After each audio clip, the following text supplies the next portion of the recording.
Hey guys, Adam Ponophobia Cogswell here with the Trinity Force Network, standing at, again, Boston, PAX East, day 2, standing with Steph, producer for Death Squared. How are you doing? Pretty good. Yourself? Not too bad. I just had a lot of fun playing this game. I am actually sweating because puzzle games always make me start, I get really frustrated with them, and like I was telling you a moment ago, I get that shower thought the next morning. I go, that is how I beat that puzzle, and then I go home and beat it, and then, we keep playing. Maybe we're the game that can change that.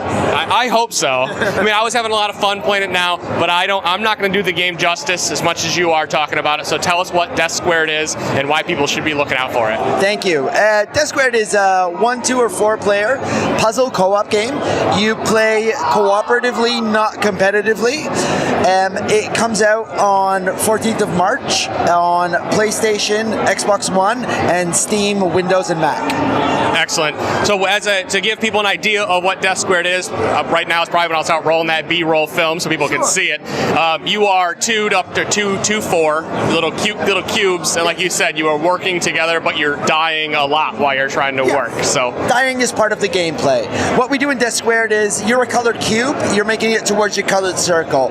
At the same time, there's obstacles that are kind of brought into gameplay, and that's where the collaboration type of comes in. Your movements as one color might trigger other items that might kill me as the other color. So that's why we need to work hand in hand. But essentially, we're teaching you via death. Like, you die, but it's an infinite reloop of gameplay. You immediately are ready to go. It's an instant restart, and you kind of need to go through sequential items to kind of figure out where you stand in the puzzle, and you make your way towards it. We have a beautiful difficulty arc that kind of comes with the game that we slowly teach you a mechanic. You do it a few times, we teach you a second mechanic, and then we merge those mechanics. And it is all light bulb aha moments that come to it. And it even gives players a certain confidence as well, that you can approach the game to even a non-gamer, and it has a certain accessibility that we're keen with.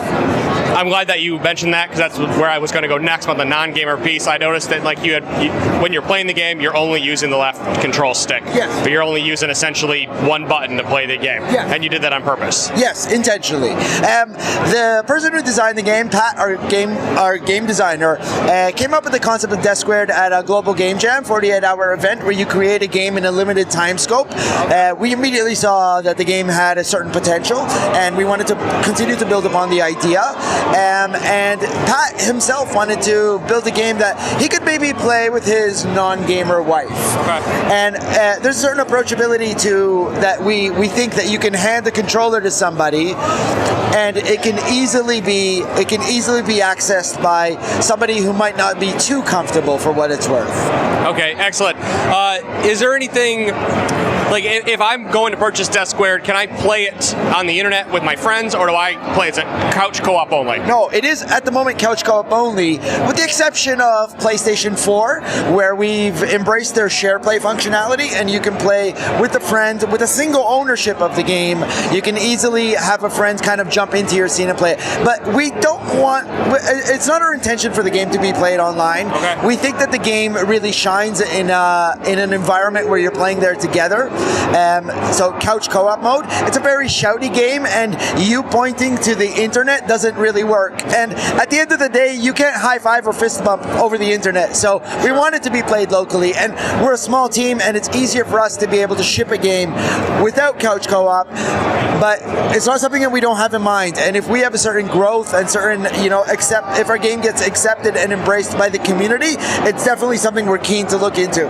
Essentially, it's not the way we currently designed it, though. Okay. Either way, it's still great. I know I had a lot of fun playing it, and I'm sure I'm going to go home and get all my kids together, and the wife and everybody. We're all just going to scream at each other and have a fun night. So I'm really excited how easy and how simple it is, and I think that's the piece that I want to push for all the listeners and viewers out there, is that this game really is one of those kind of games where you can bring everybody together and have a Mario Party type of Friday night. That's exactly what we had in mind. Maybe not as evil as Mario Kart, but that's exactly what I had in mind. You know, bring 4 people together in front of the game and kind of have like a good weekend session out of it.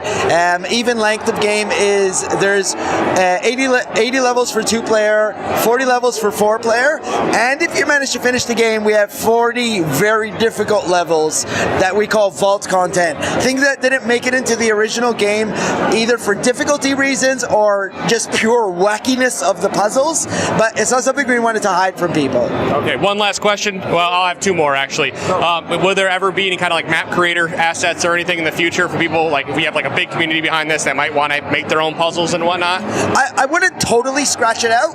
We're keen on stuff like Steam Workshop and the rest, but when you build a game as a small indie dev, you kind of need to embrace that from the start. Okay. On the other hand, our type of, I'm not saying a casual person can't design our puzzles, but the puzzles need to be designed in a specific way for the gameplay to function. The game that you played, there's actually multiple ways to complete a level, okay. And I don't think that's going to be obvious to a regular Joe when he's designing the level. So maybe if there's some type of good moderation that we can bring into it, it's not something that I totally say no to. Okay. It's just not a launch functionality. Okay, I had to ask the question because I noticed a lot of puzzle games and stuff like to bring in the community to help create stuff and whatnot. I'm sure you are all about the community, obviously. We are. Last question I have for you, just so people know, because I know this comes out Tuesday, probably the day they're watching this video. What is the price point for this game? The price point is $20 US, all platforms. Excellent. Thank you so much, Steph, for talking to me today. Chatting. Guys, go out in there and check out Death Squared. We'll see you all next time. Thank you.